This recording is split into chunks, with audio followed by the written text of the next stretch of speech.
Hello and welcome back to the only show that breaks down, cracks up, skews, and reviews each week's DC Comics. I'm the Dream Child, Eric Shea. And I am Jim Werner. And this is the Weird Science DC Comics Podcast, episode number 494.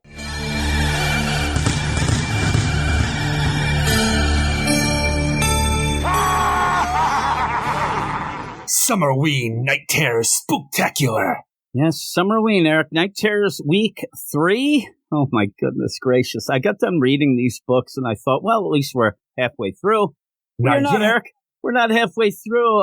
Most of the people that I talk about are like, what are you talking about? Night Terrors what? I'm like, you know, the big Summerween event going on right now. But some of the people are enjoying it more than others I saw online. But for the most part, I think that most people are, you know, hoping to get to September quicker than normal is what is going on. And maybe I don't once they get all of their favorite characters having their nightmares that maybe most likely mean nothing to the entire story, maybe they could be happy. They're like, hey, I got my character. Is it one of those things? But the problem is that Night Terrors kind of interrupts where we were enjoying the whole Dawn of DC. But then I'm thinking, is this the way that we're going again? New Coke? Classic New Coke once again, and keep going that this is New Coke because it's you don't even know that you missed this so hard until we gave you Night Terrors. Isn't this stuff the best? Dawn of DC, bitches. You're like, oh, I need to get back to those books that only had 2 issues, and now I don't even remember what the hell they were talking about. But hey, there you go, Art. There you go. Night Terrors with a K, coming at you hard and heavy. But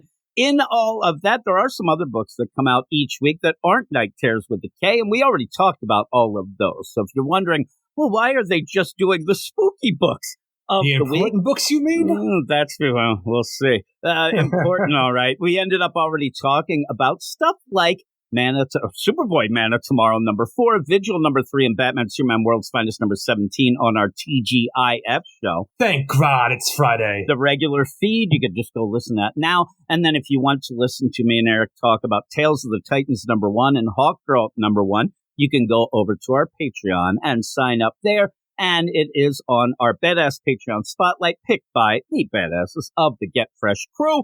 Boo, boo. Patreon.com/Weird Science. You can get that and a bunch of other shows. But boy, I'm already freaked out and getting freaky spooky here. Oh, yeah, freaky spooky? Yeah, you could also go over just tired and sweaty. Yeah, you could also go over to our YouTube channel. That's Weird Science Comics, and also check out our website, WeirdScienceDCComics.com, where you can get reviews, written reviews. Eric, the written word is strong as ever. Go over there and see the written reviews. A lot by Sus Gabe. Gabe, who had some, shining reviews for some of this crap we're talking about tonight. I don't want to spoil anything, Eric, but that game's sus. But we're going to go off and we're going to get into this right away. So with that, we got to give a little shout out, a little roll call. This is the Badass Roll Call. Woo-wee. We had problems. We were already talking once and it ended up failing. And now I'm trying to, get myself excited, even though we only talked for like 2 minutes. Here we go. Stephen Bat, Mitchell, Trevor, Dead Nation, Eric K, Jeffrey O'Greek. I'm a summer weenie. A summer weenie. Here we go. Now, see, you started a trend. What happened? The Annihilator. I'm like, why is that so? Oh, you son of a gun. The Annihilator, Ted Probst. I love Punchline. Hopefully later. Stork. Michael S. Cam, Matt Razor, Demon 3000, Neil Stewart, David Fink, Stephen Baum, Jason Colby, Sue42 to you and me. I'm still laughing at old Zach up there. Michael G, Ken Halleck, Comet Boom, Rocky, Night Terrors with an F, Mark Jager, Phil here, the Bat Pod, Ruben, Carlos, Noah Marv, Matt Rapier, Luke Hollywood, which shows Luke Hollywood, drunk and asleep. Luis, Manship, Andrew Belfast, Swanee, Anthony G, Josh Million, Batman Beyond, Mark, Brandy Murray, that's Brandon. He's camping, got stung by a lot of bees, and double A. No. Doxing his ass in Minnesota. That's true. Oh, no. And a shout out to all-time greats Rob Lewis and Reginald Drinkwater, both of which would probably hate this Night Terrors with a T. What? With a T, Eric. With a T? I don't know why I said with a T. I'm losing it, Eric. I'm telling you. I need to pick myself up. All right. Let's go, Eric. It's not working. It's not working, Eric. It really isn't. I'm trying to get excited about this, but 3 weeks in, I'm already a slave to the grind and a grind to the slave. I don't even know what I'm saying anymore. I don't know. I was thinking of the classic rock band, the Skid Row. Eric, do you ever listen to their Slave to the Grind album? It was like the album that came out just as grunge hit. No, I didn't. Not great, Eric. They were done. But with all that, better than Trickster, though, I'll tell you that. But there you go, a little hair metal talk. Hair metal it is. Can we talk about anything but this Night Terror? The most important thing going on right now, you talk about that, Night Terrors? Do you wish that when the Nightwing book comes that they spelled that with a K? That would have made me laugh. That would have been hilarious. I really would have laughed. And really, it's not going to mess up any ordering or anything because this bullshit just comes in and messes up shit anyway. But with that as a positive, segue, let's get into all of these books. This is terrible. Oh my goodness, Sarah. Why would you say that about the Night Terrors with a K? Really? I don't know. I'm drunk. This is terrible. Oh my goodness. That's allegedly, by the way. I don't want to get sued by Mr. DC.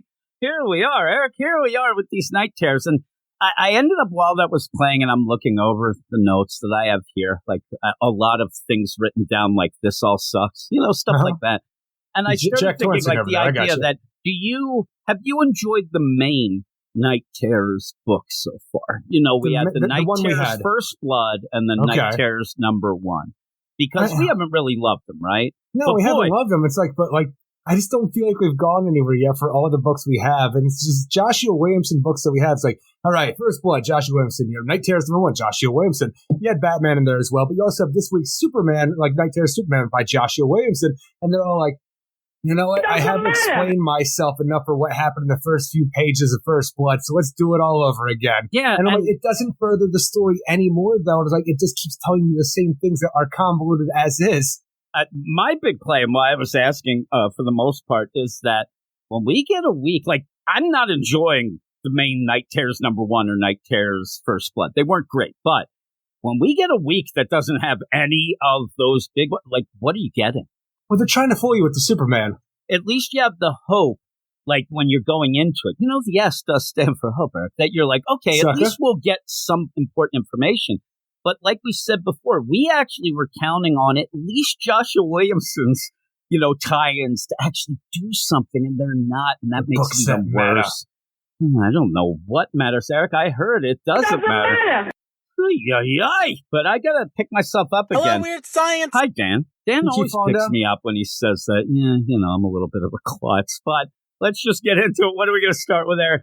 Night Terrors Superman #1, written by Joshua Williamson with art by Tom Riley, Nathan Fairbairn, and Ariana Mayer. And in this issue, like I said at the beginning of this section, we have Joshua Williamson opening up the Superman Night Terrors book, making sure that everybody's caught up with what happened with Insomnia, John D., the Nightmare Construct, the Nightmare Wave coming. Superman can hit the Nightmare Wave, and finally our book can begin where Superman finds himself in his nightmare where he's at the Daily Planet, and he doesn't know what to do with himself because everybody around him, Jimmy Olsen, who keeps turning into Silver Age versions of himself, Lois Lane, and Perry White, they just keep saying, you know what, we don't need superheroes no more because look, the headline of today's paper, the world is saved. We don't need to have this stuff going on anymore. And it's all thanks to Lex Luthor. Lex Luthor, what do you mean?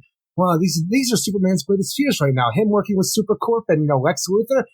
What if he actually succeeds in solving the world's problems by working with his greatest foe? Why is that? Like, you have a lot going on. And I'm telling you, this is only a small part of the book. A lot going on? That's like 3 pages, and that should have been all about this. You know what I'm saying? You have a lot going on in Superman's subconscious and psyche for everything he's dealt with, from John being missing for 7 years, the idea even with John Henry Irons telling him about hanging up the cape, Metropolis doesn't need heroes anymore with what he has planned. Lex Luthor, I'm telling you, for a part of it, you have all this stuff, but it's just, all right, here's the Lex Luthor part until it's just over immediately. And it's like the man who screams, this, nightmarish, Grim Reaper version of Superman who's just there to taunt our Man of Steel by saying, what your greatest secret is there, Superman? You're going to live forever. Everybody you love, you try to save, they're going to die, and you're going to be left all alone, just like how you were taken away from your planet. You brought the death of your home planet to this world and everybody else around you because you're just going to keep living on because you're the Supermans. Yeah, I'm just going to say it right now. I don't want to spoil my score, but this book's bullshit, Eric. And the thing is, it doesn't. And Joshua Williamson, I love the idea, like you said, at the beginning he recaps, what we got already over and over again. It almost feels like he's like laughing at the other books because they didn't know anything like it. So he throws it in his. The others, they're not even privy to that when they wrote it seems. And so when you do that, well, come on now, we know this. And when you go into this, I came up with probably 5 to 10 things that could end up, pushing the Night Terror story. I mean, that's, should be the prime objective here, the prime directive, if you will. The idea of playing the Night Terror's deal. So in this, I thought, well, you do end up having certain characters here. It seems like Lex and even Perry are being played by Insomnia when he actually pulls faces off and says, oh, you figured it out. Why wouldn't you? Because when he does reveal himself, he says, oh, come on there, Superman. Could you tell me where that Nightmare Stone? Why wouldn't you have Perry come in here and say, oh, my goodness, we have this story. You're our best reporter. We need to find the Nightmare Stone. And then he goes off and then, have him fall. Something to do with the Night Terrors and this Nightmare Stone. But even then, Superman's there in this point of time in the continuity. Perry, he's in a coma because he found out the identity of Superman and they couldn't end even up. That whole thing, that could be another fear as well. The idea of people just discovering who Superman is, because ever since Lex did Project Blackout, where he made everybody but certain people like the Justice League and himself and the Kent family, obviously, forget that Superman was Clark Kent. It turns out anybody who does know, they get their mind a little strokey right there. So this could be a problem for old Superman. Worry about the people in his life finding out who he actually is. And again, when you want people to read these books, there are going to be some people who, I'm not going to really get into Night Terrors, but I'll still get Josh Williamson's Superman because maybe it'll mean something. And you do have stories that you can play both ways, but Joshua Williamson, he has all of the info. He's the main writer. Why isn't he dealing with things, especially with Lex? Lex and the Supercorp that you don't know if they're on the up and up. You have Superman worried. You have that for one panel. Then you also have in the background, what about the Super Twins? The idea that everybody hates aliens and he's brought them to this world. There's so many things you can play. Or that they grow up to be monsters because they're not a part of the real Superman family. And he has this, deep-seated subconscious fear that even though he's brought them there, he's actually doomed the world from his own actions of trying to save people. Yeah, and so when all this is happening, I don't know why, but to me it actually makes it even worse that it looks like Clark can kind of say, oh my God, I'm dreaming, this isn't real, because he's just letting shit go. And this should be, and we talked about it, when you end up having nightmares and things like that, it could get wonky, the rules, and we're seeing that. But you can also get really good character work. You can see that's all this should really be, because the idea of getting the Nightmare Stone, you're not going to have, maybe you'll get the Nightmare Stone outside of the main book in somebody's freaking individual dream. I doubt it, but maybe you will. So if you know going in that your dream is not going to be like being a writer, obviously, you know that you're not going to be the one picked for the Nightmare Stone story. Well, you do something to elevate the character or the series involved with the character. Do something for character development, because what else are you going to do here that makes it feel like this is worth anything at all? And that's my biggest problem this week with a lot of these books. But again, we're talking about a book that's being written by Joshua Williamson, so he can twist and turn things in his tie-ins to make it even like and I said last week, who's out there trying to guess where the Nightmare Stone? We don't even have dupes. We don't even have red herrings. There's nothing. There is nothing. And in here, you end up having Insomnia go, can you tell me where it is? I do like where you do have Superman. He falls asleep in the air. He crashes into the ocean. And that does affect his nightmare where all of a sudden a tsunami comes in air. And again, though, what are you getting here where all of a sudden there's a big wave coming in? He's like, looks like a job for, oh no, I'm like Smallville with it burned it. Why? Well, that's the thing. This looks like a job for Superman when he opens up his shirt and it's just this weird open wound kind of slash S, like Freddy Krueger actually got him and just slashed an S into his chest, like, boo! Scurry. Wouldn't you think that one of the fears would be that at the moment he needs to be Superman the most, he's not? He opens it up and it's nothing, because you end up having these, it doesn't mean anything. It's just, they're spooky. And then all of a sudden, oh no, Lois is somehow, but he knows this isn't real. He's already said it, so it's ridiculous. Then you end up Perry come over and rip the face of Insomnia. He starts yelling at him, and then, oh no, I want to know if my family is having the nightmares. Gets pushed out of a window, ends up rocketing through just random scenes of terror and awfulness, going towards a future where nobody remembers him, which I've read this story a bunch of times. The And idea again, that Superman outlives everyone. I want to ask you, oh yeah, that's a classic kind of thing. And I want to ask you, though, what is worse? Because you have the idea of Superman and his initial dream. Coming to terms with the idea that he is in a nightmare. There's some asshole here looking for a nightmare sim, which Superman knows nothing about before going scene to scene of all this nonsense, pretty much just feeding on his fears of, him living forever, everybody he loves dying and like being left alone. Like the Man of Scream says in here, you have two paths you can go on: devastation or solitude. You choose your own. And is that worse than out of nowhere Supergirl saying, "Cow, cow," smashing her way into Superman's nightmare because she realized she was in a nightmare, and then she started punching, and she was able to punch her way into Superman's freaking head mind movies. And I'm telling you, this better be a thing when we get into issue 2 of Night Terror Superman, where this is a part of the dream, because the lack No, I don't think it is. There's no rules, and this is the guy who's supposed to give us the rules. Everybody becomes the dream warrior, and this can jump into everybody else's dream to fight the big bad. I'm like, this is not how things normally work unless you have a catalyst. Just thrown at us now. Nightmare on Elm Street Part 3. There's not even, and I'll tell you, you can say possibly, but not all of them, where you have, oh my God, I'm falling asleep, the nightmare wave. But we don't even have like that convergence in that second issue where you can get the timing down, where all of a sudden there was the earthquake. Remember that? And all the books had that earthquake of Telos, and then you knew, okay, I'm here.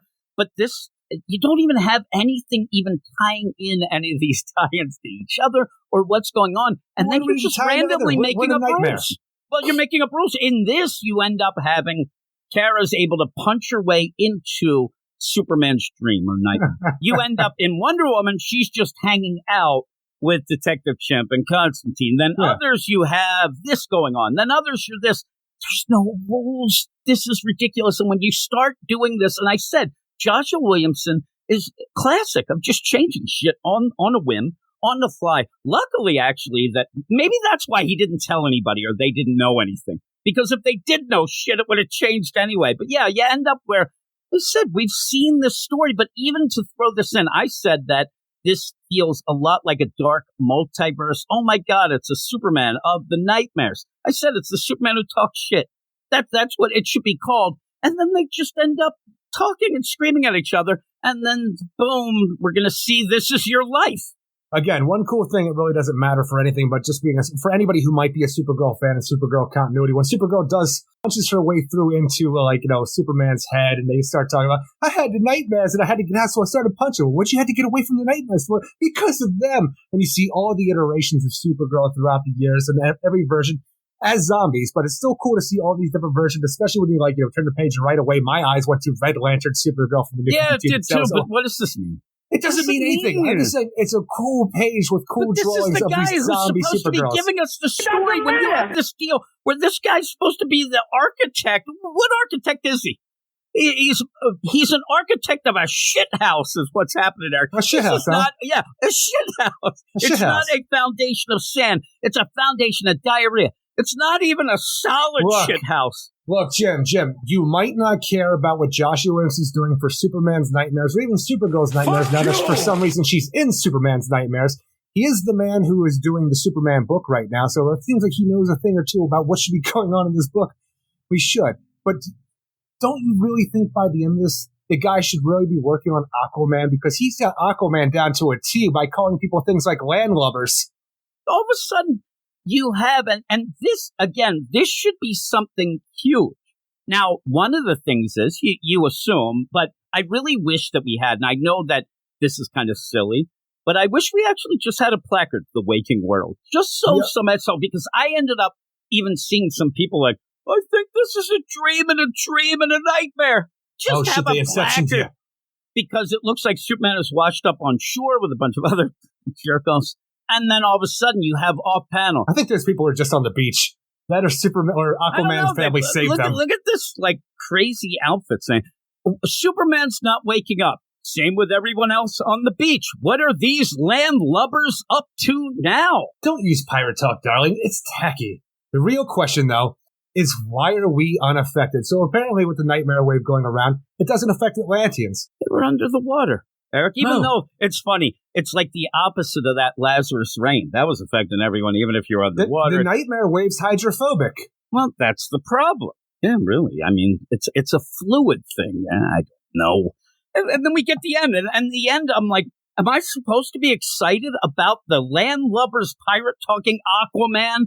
I love seeing Andy, but still. Oh, yeah, I'm sorry, I love seeing the entire Aquaman family because we don't get enough of them anymore, but just break it down even more. You can go even further with the classic Aquaman that Joshua Williams gives us by using pirate talk, by calling people like Superman landlubbers, but then the idea, we will uncover the truth, my love. I rule over 80% of this world. Who better than its king to save? Like, oh, you're the king of Atlantis again, are you, Aquaman? No, that's news to me. You're the king, and really, seriously, at this point, I think that Aquaman has said that 80% more than freaking Mercury has said that he's liquid at room temperature. It's annoying, and we get it. Oh, well. But and yeah, the king. Is he the king? The king. No. I don't know now. Who knows? We don't have a book. I wish we did have an Aquaman book, but I don't want landlubbers are. It's Pirate Day. Like, what the hell's going on? I was working on an air pirate villain for Jackson Hyde before called the Air Raider or Sky Pirate, something along those lines. I'm like, and I wanted him to do some really hardcore pirate talk. Lubber? Yeah, well, I mean, sometimes that's kind of funny, but hey. He had wizards keeping his ship afloat in the sky, Jim, and he robbed people. And even that, like the idea, it's like, oh, Superman, like it doesn't even feel like Aquaman, he barely knows Superman, the way the dialogue's going. They're like, oh man, look, Superman's asleep. Those landlubbers, they are. He invited me to the Justice League in a while. I'm going to call everybody landlubbers. Night Terrors with an R is what we get in nonsense. Arr. But, that's it. It's a very quick reading issue. There's not much, I'm saying. You have Supergirl a full issue, punches her way into but nothing happens except for nonsense. Like, here's scene by scene, a lot of like things of Superman you expect, Daily Planet, Jimmy Olsen, Perry White, Lois Lane, Lex Luthor, some fears of the future because of who he is as being an alien, the doomed Krypton, and then for some reason Kara breaking her way into Superman's mind, and then Pirate Aquaman. In the waking world, not nightmare. Yeah, pretty much for Superman. Like you said, we get a little inkling that he's a little, Lex might not be good. Okay. But then he's doing the same generic shit. Oh, I'm going to outlive everyone. Oh, my God. Like the idea that he thinks, I'm sure he pat himself on the damn back with the idea, you were sent from Krypton like a bullet. You were. I want character work in this. If you're not going to tell the story, then give us some really good and unique. Well, the thing is, I imagine that Joshua Williamson was just really dependent on the art giving us some cool-ass visuals, because we did get that at least. Yeah, if the art is really good. I actually think he's overworked, and he's like, I'm just going to mail this shit in. He didn't put a stamp on it there. Which is funny, because it's his event, but this is really his book right now with the Superman book. No, I'm saying he's doing that. He has a bunch of things coming up, and also indie stuff. He's got a ton of stuff going on right now, and I think we're starting to see a little bit of that. But what would you give this? Ultimately, I'm going to give this a 5 out of 10, because while I think the art is really good, and I'm telling you, it goes with the art, but it's really outstanding stuff like the zombie Supergirls. It's just cool to see. It doesn't do anything for the book at all, and the stuff, with the, when the rocket ship crash lands, like, going from Krypton to Earth, and Earth is torn in half right there. It's like really cool visual stuff for a nightmare scenario, but the story overall, it doesn't mean anything. The rules get more convoluted with Kara showing up, and it's just a disappointment overall. Doesn't matter, Eric. And at the end, you have a reveal. We don't have an Aquaman book. A lot of Aquaman fans want to know what's going on. And you actually bury the lead with awful, awful dialogue. And then you go, and that's the first thing I thought, just like you said.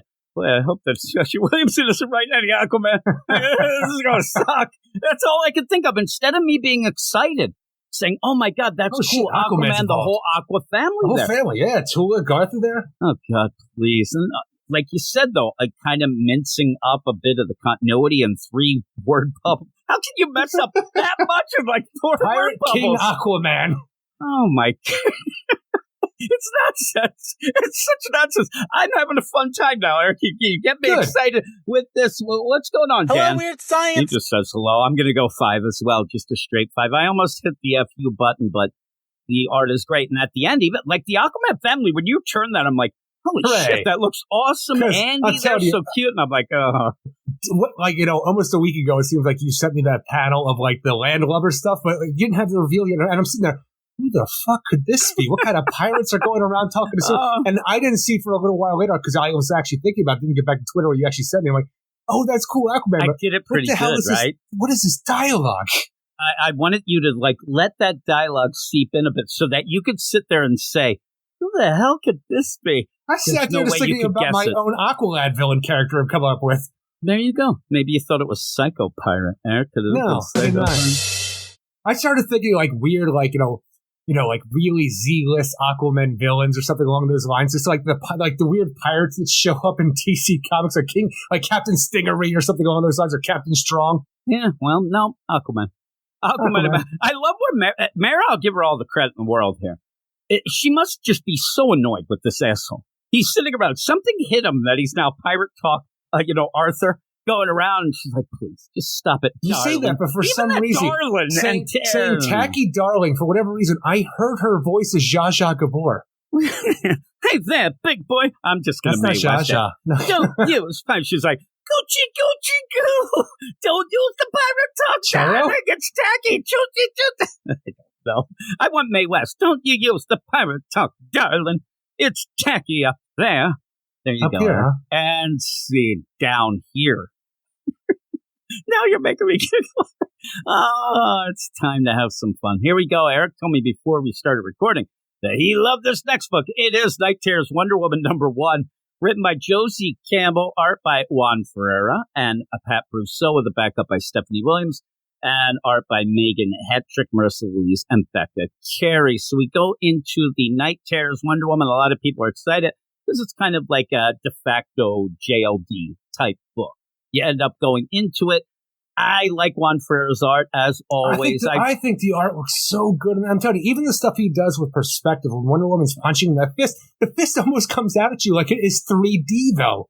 And he works that even with the Labyrinth. And we are fanboys of Juan Ferreira, so we get it. But I wish that a Bobo wasn't missing so many teeth at one point. I felt bad for him. He should get a toothbrush. But when you end up going into this, though, again, like, I'm beyond the point, and I'm going to talk about it, so I'm not actually beyond it. But when you get into this, I'm like, over. Why are the three of them to get, like, there's no rules to any of these. Again, right away, the idea that we had Bobo and we had Wonder Woman get knocked out at the same time with the Nightmare Wave. We know on the outside that Zatanna and Robot Man are trying to keep their bodies safe from the Court of the Sleepless, or whatever the fuck it was before, but the Queen. Look. We had the Queen, and we had the freaking, what was the Rustbringer? But never mind. Sleepless Nights with a K. I'm getting off like base here, but the idea, right away, I'm disappointed that Bobo and Wonder Woman are together, because that's not the way it should work in my mind for just the idea of individual dreamscapes / nightmare escapes. That being said, it is what it is. We'll move on because we keep seeing this bullshit. It's fucking infuriating, but let's move on. But when Constantine shows up, I could make myself make this work. For the idea that Zatanna was able to keep herself asleep. We got the con man of magic over here. He kept himself asleep and was able to dream walk his ass around into Wonder Woman and or Bobo's dreams. It doesn't matter. Because it's not even. It can't make it work. It doesn't. I just go with it because there's no rules. But I wish now, again, it's tough to go because a lot of these people weren't really given a lot of info. I wish that Zatanna, instead of saying, stay awake, because she failed. And then she said crap and then crapped her pants. But obviously, I wish that when she realized, like, oh my God, I can't help, and somehow in the magic room, stay together. Something like that. Stay together. And then somehow, I'm telling you, like, then they could have, and as she's doing this and going, your minds are one. You're going to need each other. So backwards. Stay together. So you have that. And then, again, this is too ingrained. You're not going to be intertwined. You're not going to be able to do this. But I wish that somehow this Zatanna stuff, I really wish that it was still being seen a little of it, where she called for a hero and somehow the connection made Constantine also go help them some sort of way to get that to work. Now, Constantine showing up, it makes better sense for everything. But I really wish that it was something that Zatanna did to help them out so that it's kind of that cohesive whole with that. But we don't really get that. We just end up with them waking up. We have Detective Chimp and Wonder Woman and Constantine all in a dreamscape. It doesn't matter whose dream it is, because it doesn't, whose could it be, because you're a bunch of people in one mind at this point. So you have one dreamscape going on. Well, it's funny because it's done up like, the Labyrinth, like the Minotaur's Labyrinth, which is done up on the outside of JLD. And I don't know if that's supposed to be a real connection or it's just a happy coincidence that you have both our JLD books going on where they're both going through a labyrinth at the same time. I don't know, but when we have this, I just wish there are heroes here. They know they're all in a dream. They keep talking about Constantine is letting them in on all the info from the outside world. You want them to be dream warriors, right? No. I play with the rules and what the rules are. I want everybody to be dream warriors and find out their special dream powers to fight against Freddy Krueger. That's what I'm waiting for. But for some reason, even though we have these characters realize, oh my God, we're in the dreamscape, Constantine's here, he knows we're in the dreamscape, he made his way over here with magic, everybody keeps acting like it's the real goddamn world, and it's the rules that on the outside world still matter. Like, hey, look, hold on to my lasso of truth because this has magic powers where we can't be separated, and we can't let go unless we want to. And then when it acts against them and it separates them, what is going on? They keep being surprised by things, and I'm like, why are you so dumb? You are the greatest heroes in the world, and you are idiots.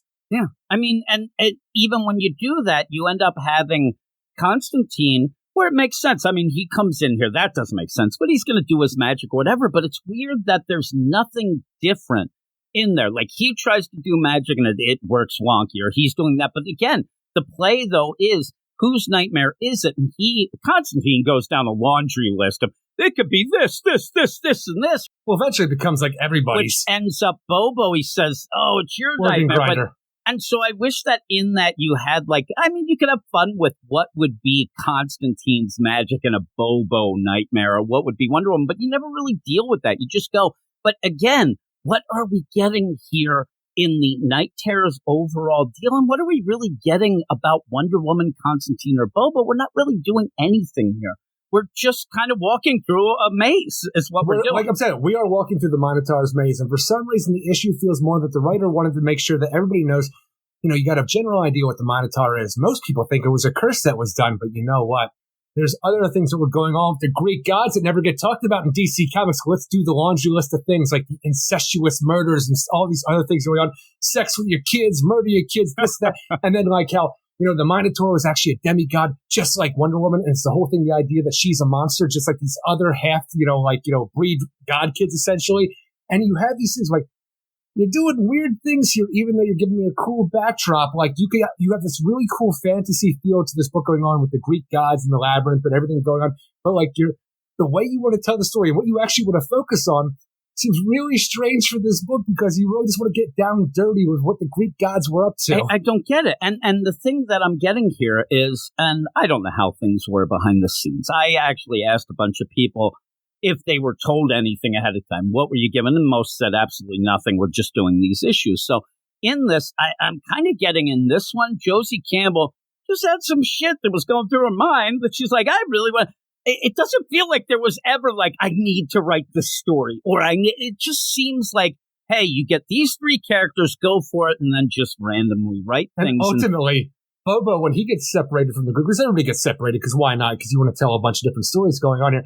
But he's just running away from an actual organ grinder because Constantine brought it up previously. Wonder Woman's dealing with some hardcore shit, thinking to herself that she's the worst Greek god, demigod monster of them all, and somehow this reflection of her comes out to be, Medusa, who's a good guy now, but yeah, and Wonder Woman becomes Medusa. Well, Constantine is separated, sees the rest of the JLD, but they look at him like, oh, with Constantine, yeah, we used to know that name. I used to know a guy named Constantine, but he was a real piece of work. And by work, I mean shit. I don't know why I didn't say shit. Bad. Like, you know what I mean? Don't say that. I'm right here. No, he's been gone for so long. I barely remember. Look, Z, I'm right here. I'm like, why are you guys so fucking dumb? You know what's going on right now. I know. And with that, you end up where that scene plays out like me and you are 6-year-old kids. And I'm like, hey, Eric, what's going on? Oh, what's that? I hear some wind blowing. It's like that 6-year-old game. So when you have this, though, you're going into it with, okay, what would Constantine be afraid of? Oh, he's afraid that Satana would kind of give up on him, whatever. But this isn't how you do it in a nightmare that they know they're in, especially Constantine, who jumps in and tells them all the rules and, hey, I'm doing this, and we got to do that. You got to think out of the box a little more than this, than just having random scenes where, oh no, why aren't you listening to me as I turn into a tree? What are you doing? This really feels, again, like a lot of these feel like they didn't have stories, but they were hired to write a story, so they just threw shit out there. And this one should be a little easier. You have 3 main characters that you're dealing with, and you're not even just like the basic stuff, but it kind of is, because it's nothing. It's worse than, Batman in the alley. This is just nothingness going on here, especially, like you said, they know they're in a dream. And it's really weird this week, too. I have to imagine, though, like I say it's weird because we get it twice this week, though, but I have to imagine because it's one of people's greatest fears and nightmares to mix in with that. But with Wonder Woman taking on this snake version of herself to where it, turns into this gigantic snake that bites down on her. Then later on in Catwoman, we got snakes going on there. We got amazing cover of that Catwoman snakes, biting her lip. I'm like, there's a lot of snakes going on right now. A lot of snakes. It's like Indiana Jones Nightmare we see. It's got to be snakes. That was the box office. You end up, though, in this where you go and, you can play the idea, too. They know they're in the nightmare, right? Why aren't they realizing where you get a little bit of psychoanalytic, self-deal there where you say, why is this coming up? Constantine's like, listen, I kind of know why this is, but why now? And what is this? But they're not. They completely forget they're in a nightmare just to go, woe is me. Oh, no. And that stuff with the Greek gods is just out of nowhere. Felt like a weird aside that we had to deal with. It's like I got, myth rolled. Eric, you getting myth rolled? The myth rolled. Now, I do want to ask you. You were going to laugh at that. Yeah, I was hoping. It was myth rolled. I want to ask you a serious question, though, because we have a book with Wonder Woman, Bobo, and Constantine, right? And Constantine, being a magic man that he is, and starts using magicness. Did you try to read it backwards? No! I did not. Okay. Because I look at it, I don't try to read Satana shit backwards anymore. I don't want to warp my head. My pretty little head. I'm so used to backwards magic now, even though it's not Constantine's thing all the time. But for some reason, I'm like, I am let's see this here. I'm going to drink more. Oh, they got me, Eric. You were setting me up. Wait a minute. I just got myth rolled. What is going on? I really thought you were going to like that. I did like it. Just wasn't over the moon over it. Illum eos ad me. I'm like, all right, swipe right. I'm in. This is nonsense, but I really do. And one of the things about Juan Ferreira that we always do like are he's very creative with the borders. He's very creative with the perspective. And he does that. So while I'm reading this, I'm more interested in the art. It really is good. And so I'm watching that and I'm like, I got to read these words. Holy crap. But and so, like you said, when I got to the end of this part, I actually just shrugged my shoulder, all right, the hell did I just get involved with? All of a sudden, the snakes are attacking, and you're the worst. But even then, I didn't even know. When you get to Wonder Woman being bitten down by a gigantic basilisk here, and Bobo's like, Diana, is this the death of Wonder Woman? Find out in the final issue, Night Terror's Wonder Woman #2. I don't think it is the death of Wonder Woman. I don't think it is. It's funny because now we're going back to the rule of if you die and then that, but I don't even know if that's on the board anymore. That seemed to be just hardly yelling it. And again, where's the character work for a character that we rarely get? Bobo. Where is the point with Mithra? Where's the part with, Blue Devil? You could actually go and have some really cool things because Bobo, Mira, I said Mithra. Mira, with the idea, he let a lot of people down, right? I mean, he did. But he drank himself to the point where he's over that now. And maybe that's his deal. His nightmare is his liver. He's got cirrhosis. He's mithril there. See? I mean, when you get these books, please, if you're writing these, and I'm talking to the people listening right now, somebody is bound to become a DC Comics writer because seriously, they've already hit the bottom of the barrel. So somebody's going to be grabbed.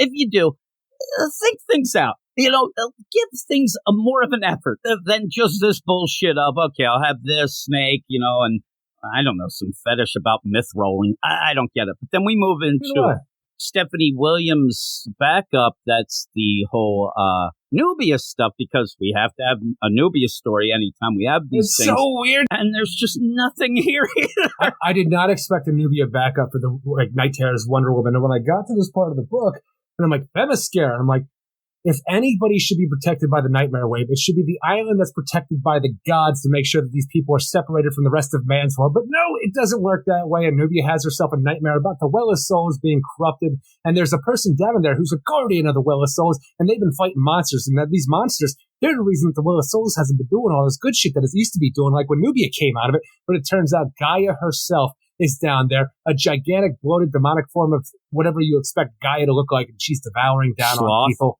Yeah, it's just a gigantic monster thing. Honestly, it looks like that gigantic fat vampire that in the first Blade movie. Yeah, we talk about it like my dad.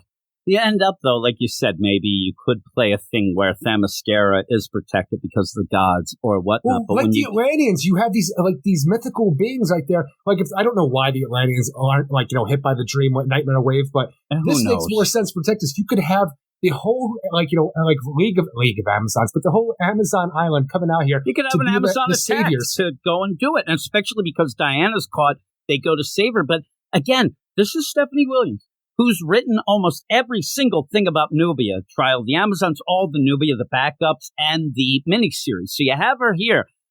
Why doesn't she seem to get the idea that you could delve into the idea, oh my God, a new queen who might be a little bit scared of things, what's going on here, the Well of Souls, that in the whole play almost does it, but she was the guardian of the Well of Souls. Now she isn't. Maybe she thinks that things are a little wonky. Doom's Door, we could get that fucking cat again that meant nothing. You could have some things going on here, but instead it is, oh no, I'm down here and Gaia wants the souls to eat him up. But again, it's a nightmare, so it doesn't matter. It doesn't matter. If this was something that you really want to play, I would have, like you said, where the Well of Souls has been wonky, have them protected by the nightmare deal, but yet she still ends up in the Well of Souls trying to figure out, I don't know. But this is just nothing.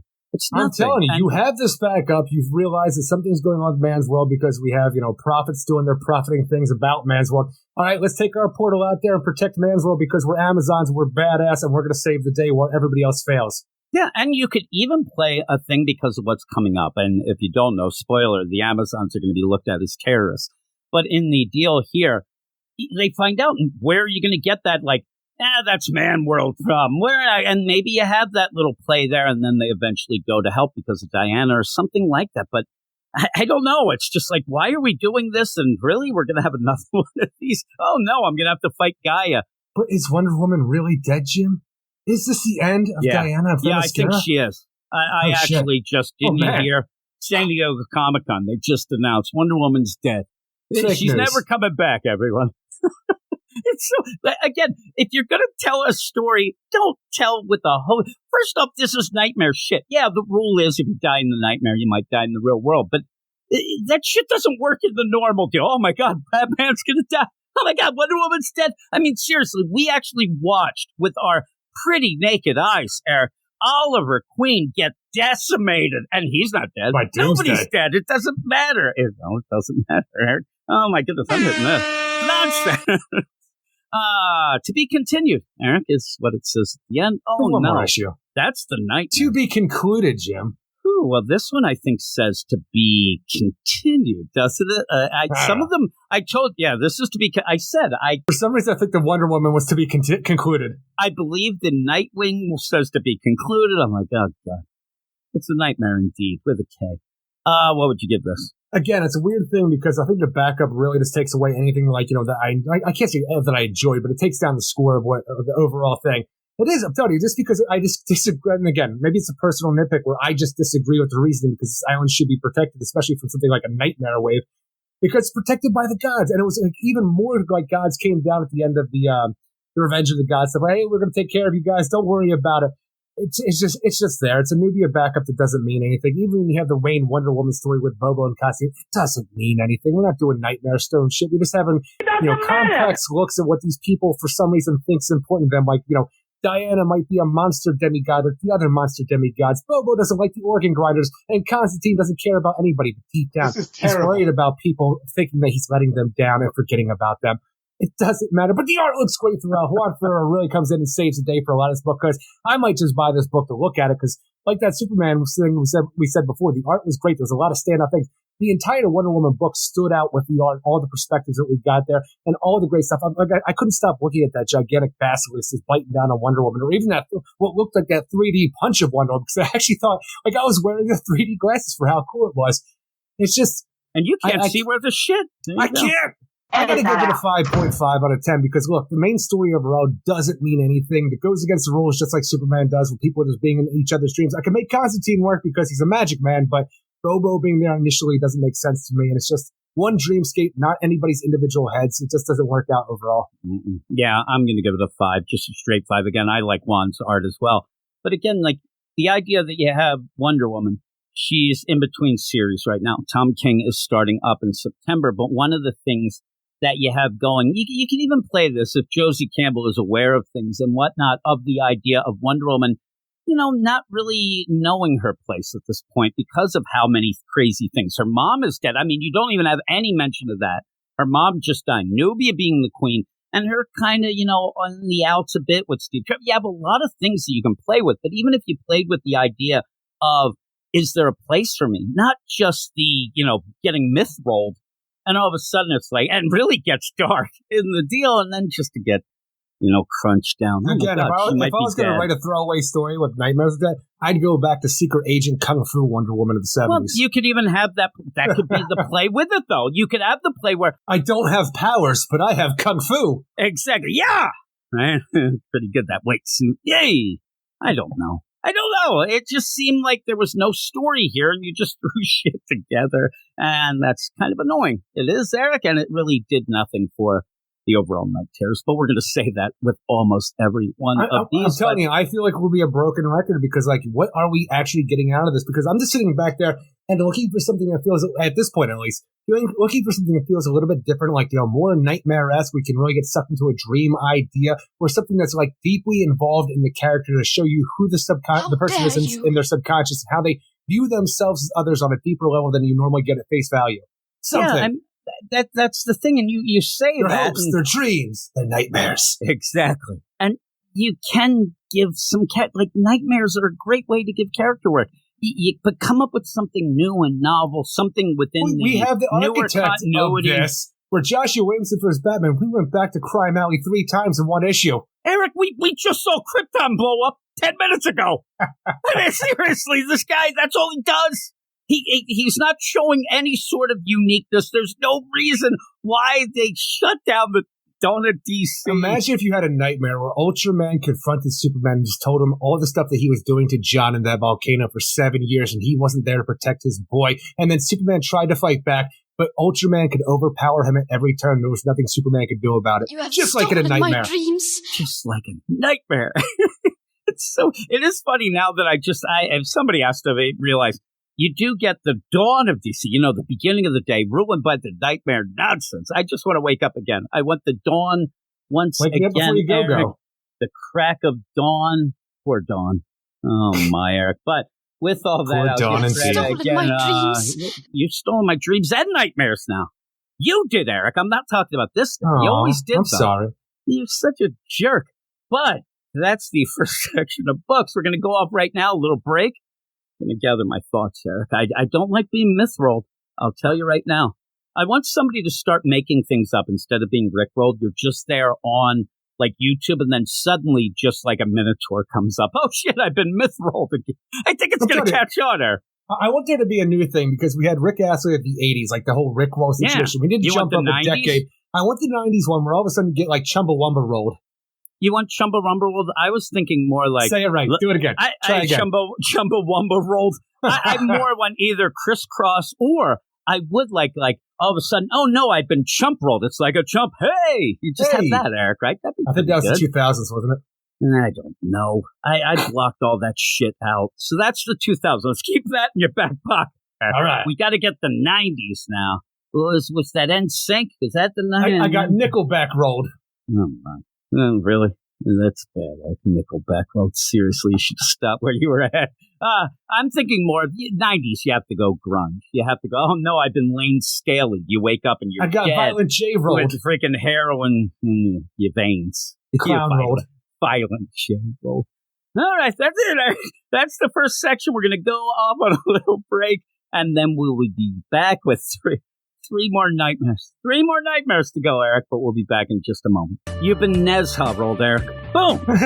I'm sitting there and I'm like, this has nothing to do with Night Terrors, but you know what? I'm okay with it because it's one of my favorite songs on here. Yeah, well, that's why I put it. I wanted to lighten the mood for you, Eric. You've been a little down on these things. I can't believe you said earlier that Joshua Williamson was building a house made of diarrhea. I can't believe I don't think I'd do that. I think I heard it. I heard everybody, right? I ended up, actually, I was going through some of the songs. I'm like, screw it. I'm just going to put something that me and you both like, and I like to hear your praise. And I know that you like that one, Eric. So I put that Put the Arkham Tower one on. Almost put the Arkham Tower one on. I'll tell you, we're going to hear that now. And that's even kind of spooky, right? I mean, that's the whole play. That is a little spooky. Maybe we'll hear that by the end of the night, Eric. I'm loading it up now, but we're going to go through these last 3 books, and you said it. We don't want to sound like a broken record, but it is what it is, Eric. I am what I am. And that's what, Popeye used to say, right? The Popeyes. Yeah. It is what it is. I actually was going to make a joke. I was going to say, like, hey, that's what Charlie Brown said. For some reason, I just said Popeye. I can't even do that right, Eric. I'm having problems. This whole thing is screwing with me. But we're going to have 3 books here. And in that, I'll go through this. Here is the tale of 3 books. We have a Nightwing that we're going to start with, right? The Nightwing written by Clunrad. I'm not going to expect much going forward from this story because it's not the Clunrad's book. That's a Tom Taylor joint, so you can just, hope for the best, in my mind. But then we go to Punchline. Danny Lord doing Punchline. We talked about this all week on the different things that we did together. The idea that you really have to get a Punchline book here where it might be the last straw for the character. You need to do some character work. So we'll see. And then Catwoman is Teenie Howard, who writes the regular series. So expect something that ties into the series, maybe even goes, they hint it towards the Gotham War, but we'll see. I don't think we got shit on shit, Eric. And even if the idea that we don't get anything from the Night Terror's Punchline, and it might be the last straw for the character, I do expect that character to show up for the Gotham War once Night Terror's is over. We may. I don't know. I just Phase don't 14. know how they're going to play with it. Phase 89. But she again, works for the Catwomans. This is the perfect example of what we've been saying all night, where, okay, it's Punchline, a character that a lot of people don't really know that much about, a character that kind they of... want to love. James Tynion ends up doing that. They've kind of kept it going for some reason. But in that, you have a really good opportunity to show everybody what Punchline is about through her nightmares. And then you get real generic. But we'll see what you think, Eric. I have no idea what you think. Right? Hello, Weird Science! Night Terror's Nightwing #1 is what we're going to start with, though. Written by Becky Clune and Michael Conrad with art by Dan A.L. De Nuevo. Oh, yeah? I don't know. Adriana Lucas and Wes Abbott. All I know is this is bullshit, Eric. And when I'm reading this book, I actually had this weird idea, this feels a lot like a Future State, type of feeling story. Is it because Nightwing is back in Arkham Asylum like he was in Future State? It just felt like it was not connected to shit on shit.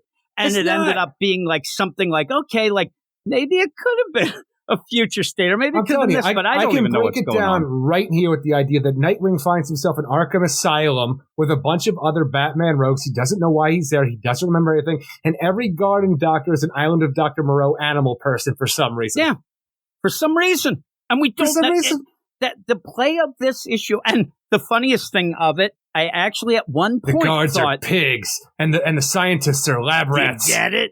In that I'm going through this, I'm like, well, am I going to have to give Clunrad credit because we don't end up seeing the flat? Oh, there they are. With his parents, I'm like, all right, you're doing something here. And then I just thought, at the end, we were going to get some crazy idea. It ends up being it, but I really thought that we were going to get a Nightwing who ends up shooting Thomas and Martha Wayne to make the everything. But then at the end, it's just man, you did it. You killed Bat. Maybe it's also the dead Batman in this as well that kind of throws that Future State idea in my head. But by the end, I don't even know what the hell we're getting this for. This is just, you could say insert cash register sound. Oh, yeah, because definitely. This doesn't have anything to do with Night Terrors. It's not going to have anything to do with anything going on what do you with know? Nightwing. But Jim, you have no idea. Maybe Nightwing has the Nightmare Stone inside his head. He may. I don't know, but it'd be funny if we actually see something in that toilet in his cell. But even then, everything in this just feels like what Clunrad does a lot. Okay, what sort of thing should we throw in this page? And and these ideas of, okay, we're going to get the Island of Dr. Moreau type deal, a Watership Down feel. We're going to end up doing that. But then with the whole play is, I just don't know why we're getting this story. But did you like anything about it? I don't even know what to say about it. I like the art because it's an over the top kind of. I want to call it cartoony, but it's not really as cartoony as you might think by me saying cartoony. It's just really bright and vibrant and very sleek lines, and I think it looks great overall. It's not a normal Nightwing style, but I do enjoy what we get here, especially when you have the animal people, the Island of Dr. Moreau human-animal hybrid. For whatever reason, they look really good, but Nightwing just being in Arkham Asylum, being locked in a cell with somebody else who's not there until you see there's somebody underneath his bed, but you can't tell who it is until he comes out later on. And it's just Scarecrow. And it's just Scarecrow. But he's just all like weird and like floppy, like, no bones inside it, kind of like just skin, like kind of walking around. Like, that's spooky, I guess. It's just Nightwing does not know why he's there. He's surrounded by his greatest villains. He gets going to get electroshock therapy. He breaks out. He gets attacked again, put back in there, breaks back out, only for him to remember, oh my God, I killed the Batman, and that's why the villains love me, because I finally did it. But there's also, Nightwing's parents there, zombified versions, because nightmares, and I want to freaking glean something about this, tell you something that's really clever, just break down some psychology to this, but it's just Nightwing in an Arkham Asylum, and he doesn't remember anything. And the play of this, and I'm reading it, right? Now, imagine that, Eric. And I'm going through it, and I'm like, oh my, what page am I on? Oh shit, I'm on page 7? And then I look, and I'm like, this is 30-some pages, so I'm going through it, and at the end, when it's like, oh my God, I killed Batman, it's like you had one little idea, and boy, you stretched that shit out. This better be made of fucking rubber. How much you stretch it. And then even at that, it's like, oh no, now they have Barbara and she looks like a cyborg. What is going on? Even the idea of this whole thing, because like we even have a bit of that in Punchline. It seems like the idea of snakes and cyborg Batgirl is really going across people's minds. But this whole thing, like it even goes back to what we kept doing, like, for some reason we had the robot Oracle that kept showing up in different things like a future state, but in regular continuity as well. I don't know how it all works out, but this book and Punchline both show you a Barbara Gordon that's hooked up with wires and a monstrosity, because I guess this is not only what, maybe Barbara's afraid of if we had a Batgirl nightmare, night terrors, but it seems like a lot of people are scared of a cyborg Barbara Gordon. Yeah. And again, like I said, I'm not expecting too much. First, it's the Clume Reds, but also the idea they're not doing the Nightwing book, but do a little research, do a little something to give people who are getting that Nightwing book, because a lot of people who I'm talking to, they end up, well, I wasn't going to read Nightmares, but I have Nightwing on my pull list, and my stupid guy at the comics, they're just putting them in with that. So you can assume it, yeah.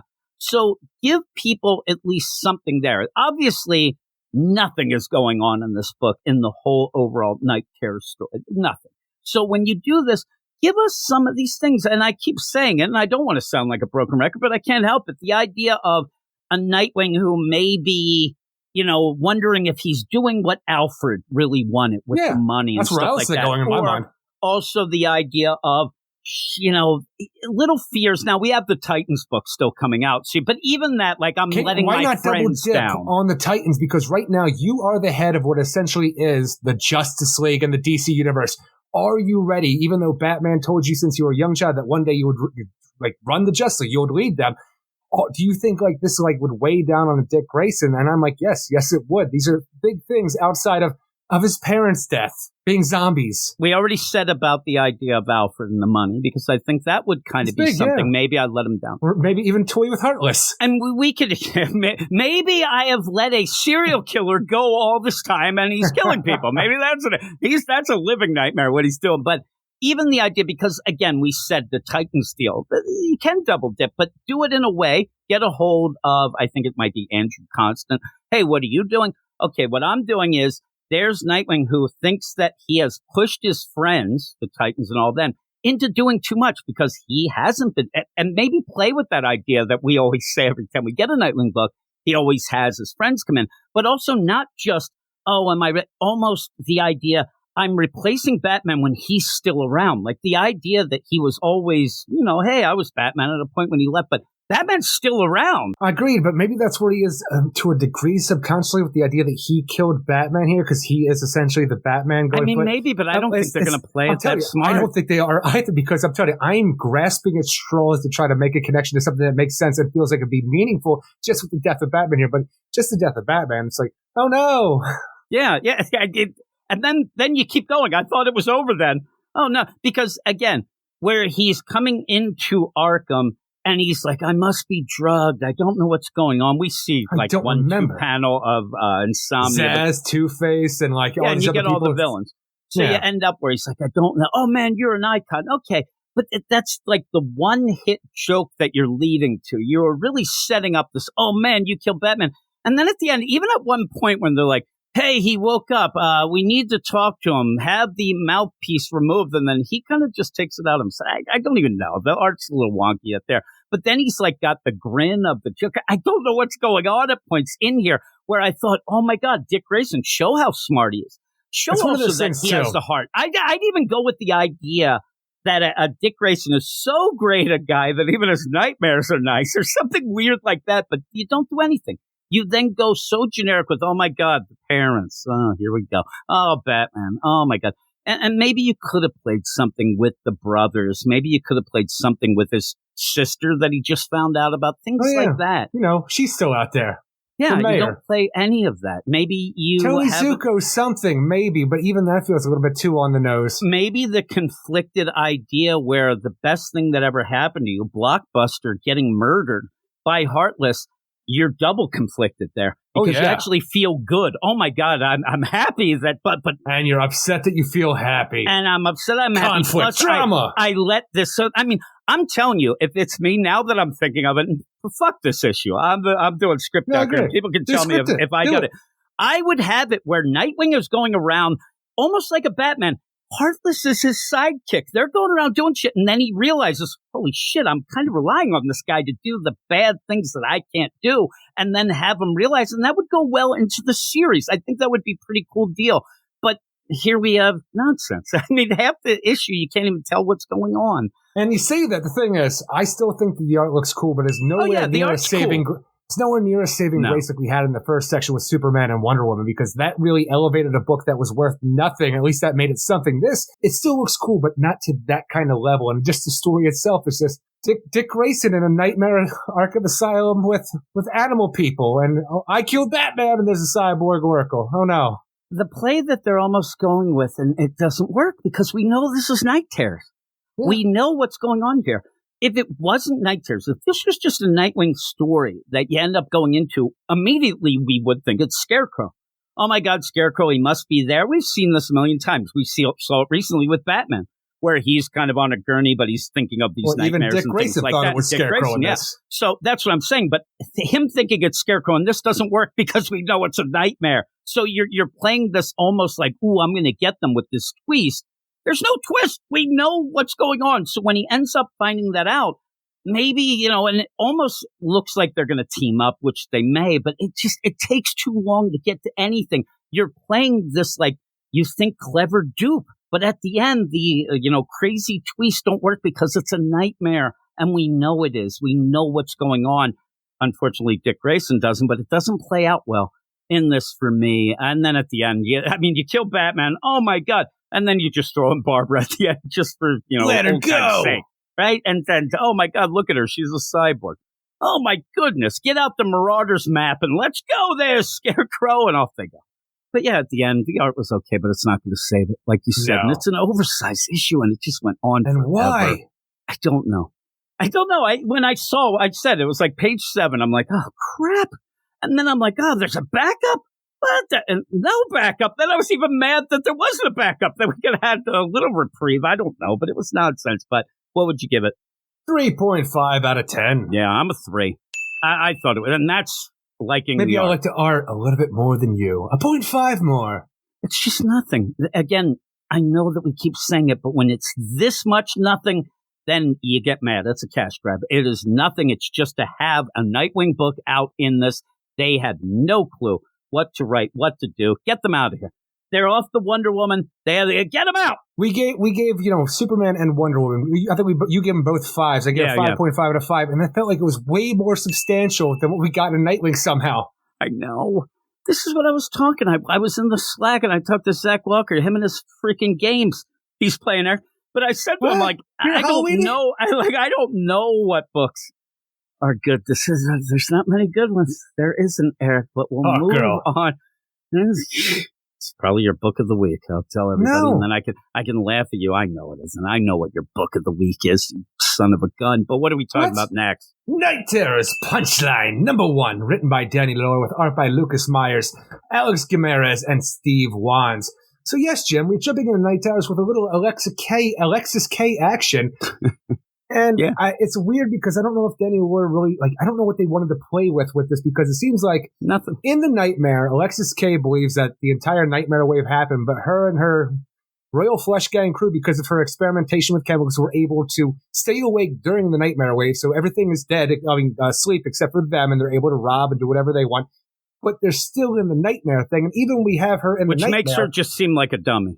I didn't like that whole. Is it a dummy? Because she seems like she knows way more than she should. The fact that she knows that everybody's asleep around her. She knows. Here's the thing too. She also knows intricate things about Batgirl and where they hang out and things. It's crazy. But even in this, when you're going, this is where I said, and I'll keep saying it.